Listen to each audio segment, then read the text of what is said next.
ನಮಸ್ಕಾರ ಕರ್ನಾಟಕ ಸ್ನೇಹಿತರೆ. ಇನ್ನೊಂದು ಆನ್ಲೈನ್ ಕ್ಲಾಸ್ಗೆ ನಿಮಗೆಲ್ಲರಿಗೂ ವಾಮ್ ವೆಲ್ಕಮ್ ಹೇಳ್ತಾ ಇದ್ದೀನಿ.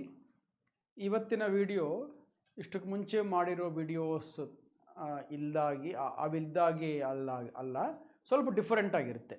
ಏನಂದರೆ ಇದು ವರ್ಡ್ ಯೂಸೇಜ್ ಮೇಲೆ ನಿಮ್ಮ ಜೊತೆಗೆ ಶೇರ್ ಮಾಡ್ಕೊತಾ ಇರೋ ಕ್ವಶನ್. ವರ್ಡ್ ಯೂಸೇಜ್ ಅಂದರೆ ನೀವು ಇವಾಗ SBI ಕ್ಲಾರ್ಕ್ ಎಕ್ಸಾಮ್ಸ್ ಬರಿತಾ ಇದ್ದೀರಲ್ಲ, ಪ್ರಿಲಿಮ್ಸ್ ಎಕ್ಸ್ಪ್ಲನೇಷನ್ ಕ್ಲಾಸ್ಗೆ ಬರ್ತಾ ಇದ್ದೀರಲ್ಲ ಮಧ್ಯಾಹ್ನ ಹೊತ್ತು, ಆ ಎಕ್ಸಾಮ್ಸ್ನಲ್ಲಿ ನಿಮಗೆ ಒಂದು ಸೆಕ್ಷನ್ ಎಲ್ಲ ಪೇಪರ್ಸ್ನಲ್ಲೂ ಕಾಣಿಸ್ತಾ ಇದೆ. ಅದೇನೆಂದರೆ using of appropriate words after identifying the inappropriate words and correcting the spellings of the words if they are misspelt or wrongly spelt. ಅದಕ್ಕೆ 5 ಮಾರ್ಕ್ ಇರ್ತಾಯಿವಲ್ಲ, ಅಂಥ ಆ 5 ಮಾರ್ಕ್ ತಂದ್ಕೊಂಬೋದಕ್ಕೆ ನಾವು ಇನ್ನೂ ಏನು ಚೆನ್ನಾಗಿ ಪ್ರಾಕ್ಟೀಸ್ ಮಾಡಿದರೆ ಬರ್ತವೋ ಅಂಥ ಕ್ವಶನ್ ಒಂದಿದು.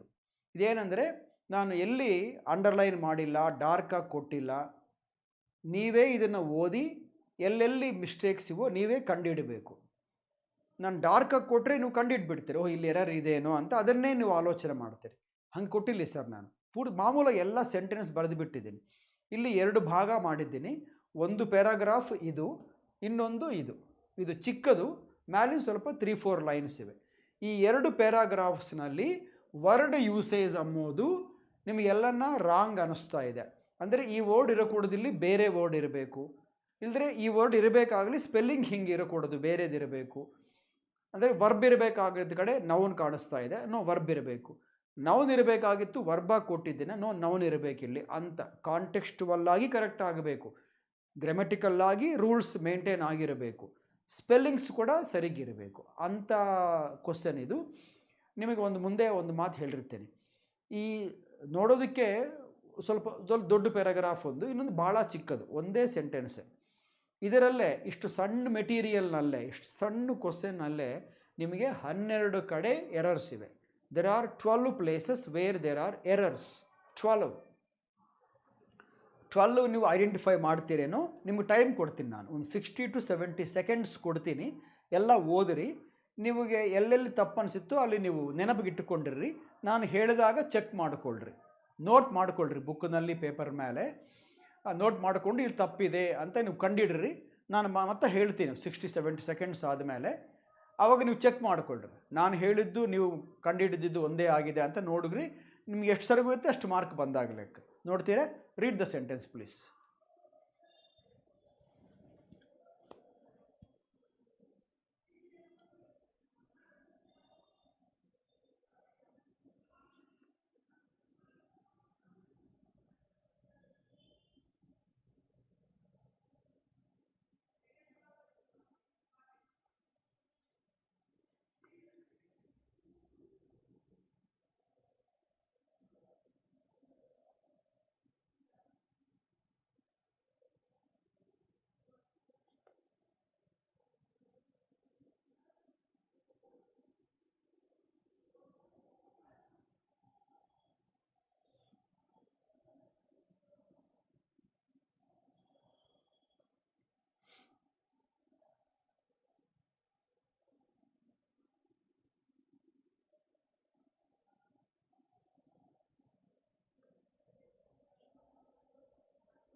ಓಕೆ, ನೋಡಿರಿ, ನೀವು ನೋಟ್ ಮಾಡ್ಕೊಂಡಿದ್ದರೆ ಎಲ್ಲಿ ತಪ್ಪಿದೆ ಅಂತ. ಇವಾಗ ಚೆಕ್ ಮಾಡ್ಕೊತ ಬರ್ರಿ. First part of this paper ಅಂಬೋದು ಆ ಸೆಂಟೆನ್ಸ್ನಲ್ಲಿ ಸಬ್ಜೆಕ್ಟ್ ಆದಮೇಲೆ ಮಾಮೂಲಾಗಿ ನಮಗೆ ನೆಕ್ಸ್ಟ್ ಬರೋ ವರ್ಡ್ ಏನಾಗಿರುತ್ತೆ, ವರ್ಬ್ ಆಗಿರಬೇಕು. ಸಬ್ಜೆಕ್ಟ್ ಫಸ್ಟ್ ಬರುತ್ತೆ, ಆದಮೇಲೆ ವರ್ಬ್ ಬರುತ್ತೆ, ವರ್ಬ್ ಆದಮೇಲೆ ಆಬ್ಜೆಕ್ಟ್ ಬರುತ್ತೆ. ಇವಾಗ ಸಬ್ಜೆಕ್ಟ್ ಏನು, the first part of this paper ಅಂಬೋದು ಇಲ್ಲಿ ತನಕ ಸಬ್ಜೆಕ್ಟ್, ಅಲ್ಲಿಂದ ವರ್ಬ್ ಬರಬೇಕು, ನೆಕ್ಸ್ಟ್ ವರ್ಡ್ ವರ್ಬ್ ಆಗಿರಬೇಕು. ನಾನೇನು ಕೊಟ್ಟಿದ್ದೀನಿ, ಎನಾಲಿಸಿಸ್ ಅಂತ ನೌನ್ ಕೊಟ್ಟಿದ್ದೀನಿ. ಇದೇ noun, first part of this paper ಅಂಬೋದು ನೌನ್. ಸಬ್ಜೆಕ್ಟ್ ಕೂಡ ಅಂತ ಅನ್ಬೋದು ಅದನ್ನು. ಆದರೆ ಸಬ್ಜೆಕ್ಟ್ ಆದಮೇಲೆ ನೌನ್ ಆದಮೇಲೆ ಇನ್ನೊಂದು ನೌನ್ ಬರ್ತಾ ಅಂದರೆ ಬರೋದಿಲ್ಲ. ಬರಬೇಕಂದ್ರೆ ಮಧ್ಯ ಅಂಡ್ ಇರಬೇಕು. ಆದರೆ ಅಂಡ್ ಅವಸರ ಇಲ್ಲ, ಇಲ್ಲಿ ವರ್ಬ್ ಬರಬೇಕು. ವರ್ಬಾಗಿ ಕೊಡಬೇಕಾಗಿದ್ದ ವರ್ಡನ್ನ ನಾನು ನೌನಾಗಿ ಕೊಟ್ಟಿದ್ದೀನಿ, ಅದೇ ಎರರ್. ಎನಾಲಿಸಿಸ್ ಅಂತ ಕೊಟ್ಟಿದ್ದೀನಿ, ನಾನು ಕೊಡಬೇಕಾಗಿದ್ದು ಏನು ವರ್ಡ್ ಗೊತ್ತಾ, ಅಲ್ಲಿ ಇರಬೇಕಾಗಿದ್ದು ಏನು ಗೊತ್ತಾ, ಎನಾಲೈಸಸ್ ಅಂತ ಇರಬೇಕಾಗಿತ್ತು. ಎನಾಲೈಸಸ್ ಅಂದರೆ ಅದನ್ನು ಅವರು ಎನಾಲಿಸಿಸ್ ಮಾಡ್ತಾರೆ, ಚೆನ್ನಾಗಿ ವಿಶ್ಲೇಷಣೆ ಮಾಡ್ತಾರೆ ಅಂತ ಅರ್ಥ. ವಿಶ್ಲೇಷಣೆ, ಎನಾಲಿಸಿಸ್ ಅಂತ. ಎನಾಲೈಸಸ್ ಅಂತ ಇರಬೇಕು. ಎನಾಲೈಸಸ್ ಎಂಬುದು ZES ಆಗ್ಬೋದು, SES ಆಗ್ಬೋದು. Spelling difference of American British spelling ಅಷ್ಟೇ ಆಗಲಿ, ಎರರ್ ಏನಲ್ಲ. ಅದಕ್ಕೋಸ್ಕರ ಎನಾಲೈಸಸ್ ಅಂತ ಇರಬೇಕು. SIS ಅಲ್ಲ, SES ಆಗಲಿ ZES ಆಗಲಿ ಇರಬೇಕು. This is A noun, it should B A verb.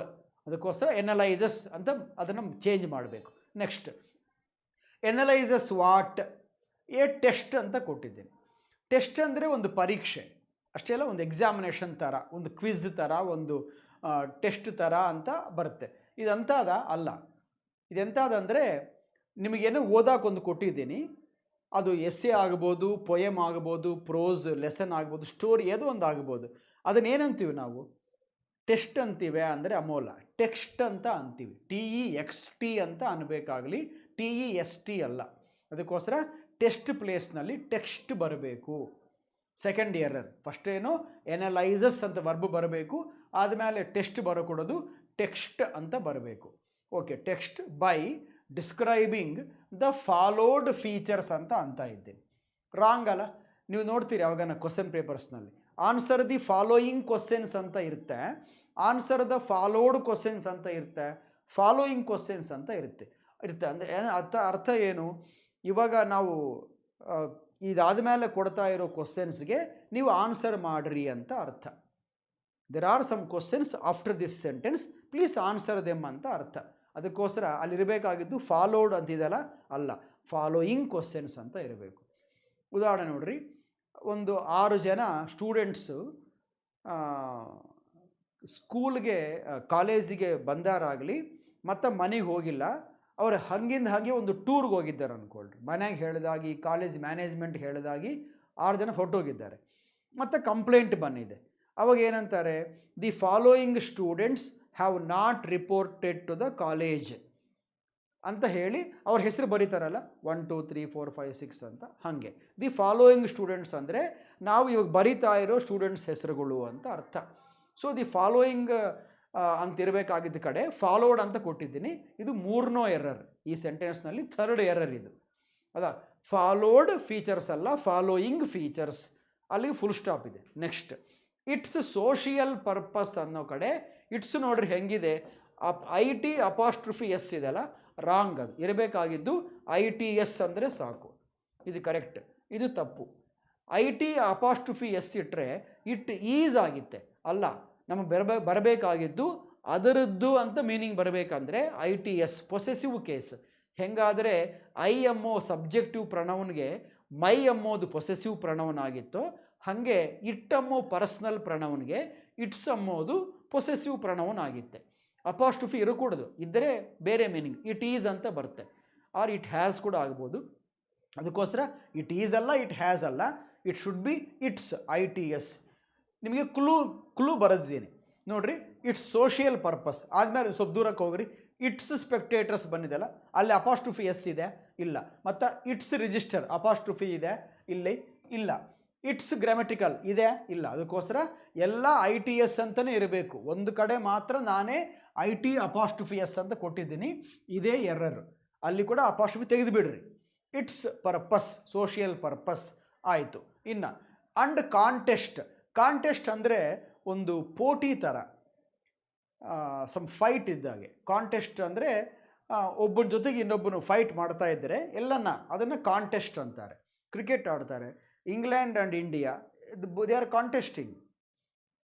ಚುನಾವಣೆ ನಡೆಯುತ್ತೆ, JDS ಒಬ್ಬ ಅಭ್ಯರ್ಥಿ ಕ್ಯಾಂಡಿಡೇಟ್, ಕಾಂಗ್ರೆಸ್ಸು BJPನೂ ಇನ್ನೊಬ್ಬ ಅಭ್ಯರ್ಥಿ ಕ್ಯಾಂಡಿಡೇಟ್ ಇರ್ತಾರೆ. ಇವಾಗ ಕಾಂಟೆಸ್ಟ್ ಅಂತೀವಿ, ಅಂದರೆ ಪರಸ್ಪರ ಫೈಟ್ ಮಾಡ್ತಾರೆ, ಅದನ್ನು ಕಾಂಟೆಸ್ಟ್ ಅನ್ನಬೇಕು.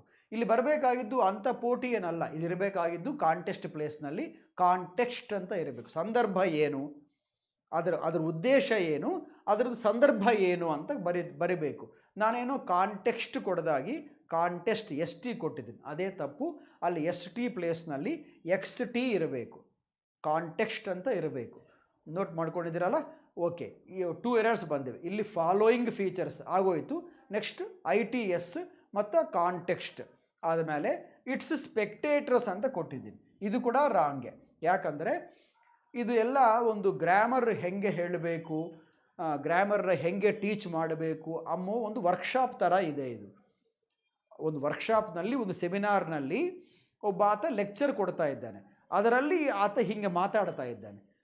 ಲೆಕ್ಚರ್ ಕೊಡೋದು ಎಲ್ಲಿರುತ್ತೆ? ಮಾಮೂಲಾಗಿ ಕಾಲೇಜ್ ರೂಮ್ನಲ್ಲಿ ಇರುತ್ತೆ, ಕಾಲೇಜ್ ಹಾಲ್ನಲ್ಲಿ ಇರುತ್ತೆ, ಆರ್ ಕಾಲೇಜಿ ಆಡಿಟೋರಿಯಂನಲ್ಲಿ ಇರುತ್ತೆ. ಆಗಲಿ ಹೊರಗೆ ಓಪನ್ ಏರ್ನಾಗಿರುತ್ತೆ. ಲೆಕ್ಚರರ್ಸ್ ಎಲ್ಲ ಇರಲ್ಲ. ಓಪನ್ ಏರ್ನಾಗಿರೋವು ಲೆಕ್ಚರ್ಸ್ ಅಲ್ಲ, ಅವು ಪಬ್ಲಿಕ್ ಮೀಟಿಂಗ್ಸ್ ಆಗ್ಬೋದು, ಇಲ್ಲದ್ರೆ ಸ್ಪೋರ್ಟ್ಸ್ ಆ್ಯಂಡ್ ಗೇಮ್ಸ್ ಆಗ್ಬೋದು. ಇದು ಎಲ್ಲ ಎಂಥದ್ದು? Academic class. ಇದು ಅಕಾಡೆಮಿಕ್ ಕ್ಲಾಸ್ ಮಾಮೂಲಾಗೆ ಒಂದು ರೂಮ್ನಲ್ಲಿ ನಡೆಯುತ್ತೆ, ಒಂದು ಹಾಲ್ನಲ್ಲಿ ನಡೆಯುತ್ತೆ. ರೂಮ್ನಲ್ಲಿ ಹಾಲ್ನಲ್ಲಿ ಕೂತ್ಕೊಂಡು, ಕ್ಲಾಸ್ ರೂಮ್ನಲ್ಲಾಗಲಿ ಒಂದು ಸೆಮಿನಾರ್ ಹಾಲ್ನಲ್ಲಿ ಕೂತ್ಕೊಂಡು ಯಾರನ್ನ ಲೆಕ್ಚರ್ ಕೊಡ್ತಾ ಇದ್ದಾರೆ ಕೇಳೋವ್ರನ್ನ ಸ್ಪೆಕ್ಟೇಟರ್ಸ್ ಅಂತೀವಿ. ಆಡಿಯನ್ಸ್ ಅನ್ಬೇಕಾ? ಆಡಿಯನ್ಸ್ ಅಂತ ಅನ್ನಬೇಕು. ಅದಕ್ಕೋಸ್ಕರ ಸ್ಪೆಕ್ಟೇಟರ್ಸ್ ಎಂಬ word usage wrong. It should be audience. ಇನ್ನೊಂದು ಎರರ್ ಕಾಣಿಸ್ತಾ? ಓಕೆ, ಅಲ್ಲೇನೋ ಇಟ್ಸ್ ಅಪಾಸ್ಟ್ರಫಿಯಸ್ ಇರಕೂಡದು, ITS ಇರಬೇಕು. ಕಾಂಟೆಸ್ಟ್ ಇರಕೂಡದು, XT ಇರಬೇಕು ಸ್ಪೆಲ್ಲಿಂಗ್. ಆದಮೇಲೆ ಸ್ಪೆಕ್ಟೇಟರ್ಸ್ ಇರಕೂಡದು, ಆಡಿಯನ್ಸ್ ಅಂತ ಇರಬೇಕು. ಹಾಗೆ ಮುಂದಕ್ಕೆ ಬರ್ರಿ. Its register, its grammatical features and its cohesion and coherence. ಆ 2 ವರ್ಡ್ಸು ಗ್ರಾಮೆಟಿಕಲ್ ಆಗಿ ಕರೆಕ್ಟಾಗಿವೆ. ಕೊಹೆಷನ್ ಅಂದರೆ ಆರ್ಡರು, ಕೊಹೆರೆನ್ಸ್ ಅಂದರೆ ಸ್ವಲ್ಪ ಬಾಂಡ್ ಇದ್ದಾಗೆ, ಸಂಬಂಧ, ರಿಲೇಷನ್ಶಿಪ್ ಇದ್ದಾಗೆ. 2 ಓಕೆನೆ, ಕಾಂಟೆಕ್ಸ್ಟುವಲ್ ಆಗಿ ಸರಿಗೋತಾ ಇವೆ. ಆದರೆ ಸ್ಪೆಲ್ಲಿಂಗ್ಸ್ ತಪ್ಪು ಕೊಟ್ಟಿದ್ದೀನಿ. ಇಲ್ಲಿರಬೇಕಾಗಿದ್ದು CION ಅಲ್ಲ, SION ಇರಬೇಕು. ಇಲ್ಲಿರಬೇಕಾಗಿದ್ದು SE ಅಲ್ಲ, CE ಇರಬೇಕು. ಹಾಗೆ 2 ತಪ್ಪು. ಕೊಹೆಷನ್ SION, ಕೊಹೆರೆನ್ಸ್ NCE ಇರಬೇಕು, SE ಅಲ್ಲ. ಸೊ ಇನ್ನೊಂದು 2 ತಪ್ಪಾಯಿತು. ಇವಾಗ ಮೊದಲನೇ ಪಾರ್ಟ್ನಲ್ಲಿ ಎಷ್ಟು ಎರರ್ಸ್ ಇವೋ ನಿಮಗೆ ಮತ್ತೆ ಲೆಕ್ಕ ಕೊಡ್ತೀನಿ. ಫಸ್ಟ್ ಏನೋ ಇರಬೇಕಾಗಿದ್ದು ಎನಲೈಸಸ್, ಆದಮೇಲೆ ಟೆಕ್ಸ್ಟ್ XT, ಆದಮೇಲೆ ಫಾಲೋಡ್ ಅಲ್ಲ ಫಾಲೋಯಿಂಗ್, IT ಅಪಾಸ್ಟ್ರಫಿ S ಅಲ್ಲ ITS, ಕಾಂಟೆಸ್ಟ್ ಅಲ್ಲ ಕಾಂಟೆಕ್ಸ್ಟ್, ಆದಮೇಲೆ ಸ್ಪೆಕ್ಟೇಟರ್ಸ್ ಅಲ್ಲ ಆಡಿಯನ್ಸ್, ಆದಮೇಲೆ ಲಾಸ್ಟ್ನಲ್ಲಿ ಕೊಹೆಷನ್ SION, ಕೊಹೆರೆನ್ಸ್ REN, CE ಇರಬೇಕು. ಇವೆಲ್ಲ 8 ಎರರ್ಸ್ ಇವೆ ನೋಡ್ರಿ. 8 ಎರರ್ಸ್ ಇವೆ ಫಸ್ಟ್ ಪಾರ್ಟ್ನಲ್ಲಿ. The first part contains 8 errors. Second part ಚಿಕ್ಕದು ನೋಡೋಣ. ನೋಡ್ರಿ, ಇಲ್ಲಿ ಫಸ್ಟ್ ಪಾರ್ಟ್ ಅನ್ನಿದ್ದೀನ, ಇಲ್ಲಿ ಸೆಕೆಂಡ್ ಪಾರ್ಟ್ ಅನ್ನಬೇಕಾ, ಸೆಕೆಂಡ್ಲಿ ಪಾರ್ಟ್ ಅನ್ನಬೇಕಾ? ಸೆಕೆಂಡ್ ಪಾರ್ಟ್ ಅನ್ನಬೇಕು. ಯಾಕೆ ಗೊತ್ತಾ? ಪಾರ್ಟ್ ಅಂಬೋದು ನೌನ್ ಹಿಂದ್ಗಡೆ ಇರೋದು ಅಡ್ಜೆಕ್ಟಿವ್ ಅಲ್ಲ. ಅಡ್ಜೆಕ್ಟಿವ್ಗೆ LY ಇರೋದಿಲ್ಲ ಸಾಧಾರಣವಾಗಿ. 1, 2, 3 ತಪ್ಪ, ಎಲ್ಲ LY ಇಲ್ದಾಗೆ ಇರ್ತವೆ. ಅದಕ್ಕೋಸ್ಕರ ಸೆಕೆಂಡ್ ಪಾರ್ಟ್ ಅನ್ನಬೇಕು, ಥರ್ಡ್ ಪಾರ್ಟ್ ಅನ್ನಬೇಕು, 4th 5th ಅನ್ನಬೇಕಾಗಲಿ, 5thಲಿ 6thಲಿ ಅಂತ ಅನ್ಕೊಡೋದು. ಅದಕ್ಕೋಸ್ಕರ ಇನ್ನೊಂದು ಎರರ್. ಈ ಸೆಂಟೆನ್ಸ್ನಲ್ಲಿ ಫಸ್ಟ್ ಎರರ್ ಏನು ಅಂದರೆ ಸೆಕೆಂಡ್ ಪಾರ್ಟ್ ಇರಬೇಕಾಗಿತ್ತು. ಮುಂದಕ್ಕೆ ಹೋಗೋಣ. ಹಾಗೆ second part of this paper reviews. ಇದು ಸಿಂಗುಲರ್ ಅಲ್ಲ, ಪಾರ್ಟ್ ಅಂಬೋದು. ಅದಕ್ಕೋಸ್ಕರ ರಿವ್ಯೂಸೇ ಬರಬೇಕು. ರಿವ್ಯೂಸ್ನ S ಇರಬೇಕಾಗಿದ್ದೆ. ಆದರೆ ಅಲ್ಲಿ ಇನ್ನೊಂದು ಎರರ್ ಏನಂದರೆ ರಿವ್ಯೂಸ್ ಬ್ರೀಫ್ಲಿ ಅಂತಿದಲ್ಲ, ಇಲ್ಲಿ ರಿವ್ಯೂಸ್ ಬ್ರೀಫ್ಲಿ ಅಂತ ಹಂಗಿರಕೂಡದು. ಬ್ರೀಫ್ಲಿ ರಿವ್ಯೂಸ್ ಅಂತ ಇರಬೇಕು. ಯಾಕೆ ಅಂದರೆ ಈ ಬ್ರೀಫ್ಲಿ ಅಂಬೋದು ಅದನ್ನು ಇಂಗ್ಲೀಷ್ನಲ್ಲಿ ಅಂತಾರೆ ಅಡ್ವರ್ಬ್ ಆಫ್ ಮ್ಯಾನರ್ ಅಂತ. ಒಂದು ಕೆಲಸ ಹೆಂಗೆ ನಡೀತಾ ಇದೋ ನೋಡಿಸೋ ಅಡ್ವರ್ಬ್ ಆಫ್ ಮ್ಯಾನರ್. ಒಂದು ಕೆಲಸ ಎಲ್ಲಿ ನಡೀತಾ ಇದೆ, ಪ್ಲೇಸ್ ಅಂದರೆ ಅಡ್ವರ್ಬ್ ಆಫ್ ಪ್ಲೇಸ್. ಒಂದು ಪ್ಲೇಸ್ ಒಂದು ವರ್ಕ್ ಯಾವಾಗ ನಡೀತಾ ಇದೆ ಅಂದರೆ ಅಡ್ವರ್ಬ್ ಆಫ್ ಟೈಮ್ ಅಂತ. ಇದು ಹೆಂಗೆ ನಡೀತಾ ಇದೆ, ಹೆಂಗೆ ನಡಿಬೇಕು ಅಂದರೆ adverb of manner. Adverb of manner ಅಂದರೆ ಅದು ಮುಂದೆ ಬರಬೇಕು, ಆದಮೇಲೆ ವರ್ಬ್ ಇರಬೇಕು. ಅದಕ್ಕೋಸ್ಕರ briefly reviews, quickly response, slowly recovers ಅಂತ. ಅದಕ್ಕೋಸ್ಕರ ಮುಂದೆ ಅಡ್ವರ್ಬ್ ಬರಬೇಕು. Briefly reviews. Reviews what? Current issues ಅಂದರೆ ಇವಾಗಿರೋ ಸಮಸ್ಯೆಗಳನ್ನು, ಕರೆಂಟ್ ಇಶ್ಯೂಸ್. ಅಲ್ಲೇನು ತಪ್ಪಿಲ್ಲ, ಸರಿಗಿದೆ. ಕರೆಂಟ್ ಇಶ್ಯೂಸ್ ಯಾವುದರ ಬಗ್ಗೆಗೆ? ಇಶ್ಯೂಸ್ ಯಾವ ಕಾರಣವಾಗಿ ಬರ್ತಾವೆ ಅಂದರೆ ಇಂಗ್ಲೀಷ್ ಗ್ರಾಮರ್ನ ಟೀಚ್ ಮಾಡೋ ಸಂದರ್ಭದಲ್ಲಿ ಪ್ರಾಬ್ಲಮ್ಸ್ ಬರ್ತಾ ಇವೆ ಅಂತ ಹೇಳ್ತಾ ಇದ್ದಾರೆ. ಅದಕ್ಕೋಸ್ಕರ ಇಲ್ಲಿ ಆನ್ ಇರಕೂಡದು, ಇಶ್ಯೂಸ್ ವಿತ್ ಅಂತ ಇರಬೇಕು. Current issues with what? With teaching what? Grammar ಅಂದರೆ ಸಾಕು. ಏನು ಬೇಕಿಲ್ಲ, ಈ ವಿತ್ತು ಬೇಕಿಲ್ಲ. ಆ ವಿತ್ತು ಇಲ್ಲಿರಬೇಕು. ಆನ್ ಪ್ಲೇಸ್ನಲ್ಲಿ ಇಲ್ಲಿ ಬರಬೇಕದು. ಆನ್ ಇದು ವಿತ್ತಿದೆಲ್ಲ ಇದು ಇಲ್ಲಿ ಬರಬೇಕು. ಆ ಆನ್ ತೆಗೆದುಬಿಟ್ರಿ, ಅದರ ಪ್ಲೇಸ್ನಲ್ಲಿ ವಿತ್ ಯೂಸ್ ಮಾಡಿರಿ. Issues with teaching. ಟೀಚಿಂಗ್ ಆದಮೇಲೆ ಇನ್ನೇನು ಪ್ರಿಪೋಸಿಷನ್ ಬೇಕಿಲ್ಲ. ಏನು ಟೀಚ್ ಮಾಡೋ ಸಬ್ಜೆಕ್ಟ್ ಹೆಸರು ಹೇಳಬೇಕು, ಸರಿಗೋಯ್ತು. ಅಂದರೆ ಟೀಚಿಂಗ್ ಗ್ರಾಮರ್.